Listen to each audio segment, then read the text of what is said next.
वास्तविक केंद्र शाळा वारला या ठिकाणी आपण शालेय मंत्रिमंडळ स्थापन करणार आहोत। आपल्या भारत देशामध्ये लोकशाही पद्धतीने मतदान प्रक्रिया राबवली जाते। ही जी मतदान प्रक्रिया आहे ही आपल्याला मुक्त पद्धतीने राबवायची आहे। मतदान आपण कोणाला केलं हे आपल्या मित्राला सुद्धा कळू द्यायचं नाही आहे। आपल्याला बोर्डवर या मंत्रिमंडळामध्ये निवड केले जाणारे उमेदवार आहेत, त्या उमेदवारांची नावं दिलेली आहेत। सर्वप्रथम पहा, 1 नंबरला आपल्याला कुमारी वैष्णवी संजय शिंदे ही वर्ग 7वीची विद्यार्थिनी आहे। त्यानंतर 2 नंबरला कुमारी मयुरी सदाशिव लपते ही सुद्धा 7वी मधली विद्यार्थिनी आहे। 3 नंबरला आहे कुमारी ज्ञानेश्वरी बबन होडगीर ही 7वी मधलीच आहे। 4 नंबरला रुपाली शिवाजी मस्के ही सुद्धा 7वी मधली विद्यार्थिनी आहे। 5 नंबरला आहे कार्तिक जगन्नाथ मस्के वर्ग 7वा। 6 नंबरला आहे ज्ञानेश्वरी दीपक नप्ते वर्ग 6वा। त्यानंतर आहे कुमारी आरती लिंबाजी पोले वर्ग 6वा। आणि शेवटी आहे 8 नंबरला कुमारी संस्कृती अशोक खंडारे वर्ग 6वा। हे सर्व आपले उमेदवार आहेत। या उमेदवारांनी आपल्या सगळ्यांच्या समोर सर्व शाळेमध्ये आपल्या उमेदवारी अर्ज सुद्धा दाखल केलेले आहेत।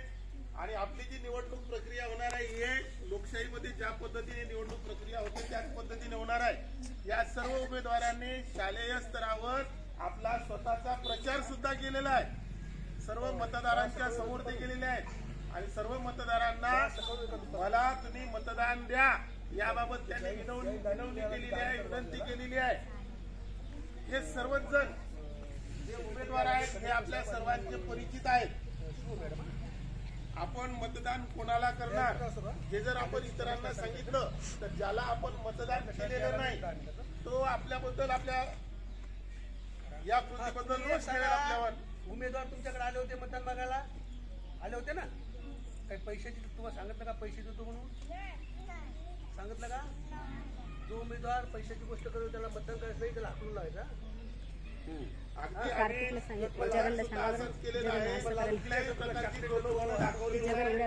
कुठल्याही प्रकारची आमिष दाखवलेली नाही, प्रलोभन दाखवलेलं नाही। सर्व विद्यार्थ्यांनी तुम्हाला जो उमेदवार आपल्या शाळेच्या हिताच्या दृष्टीने निर्णय घेईल, आपल्या शाळेच्या विकासाच्या दृष्टीने निर्णय घेईल असा उमेदवार तुम्ही सर्वच जणांनी निवडायचा आहे। आणि त्याच उमेदवाराला तुम्ही तुमचं बहुमूल्य असं मतदान करायचं आहे। आणि उमेदवार म्हणून मी उभी राहिलेली आहे।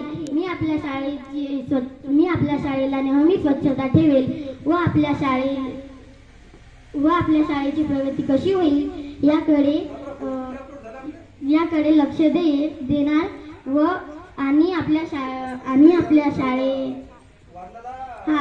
शाळेच्या छोट्या मोठ्या गोष्टी आपल्या शाळेचे मुख्याध्यापक माननीय श्री वाबळे सर यांच्यापर्यंत पोहोचवेल। बरोबर, एकदम छान सांगितलं।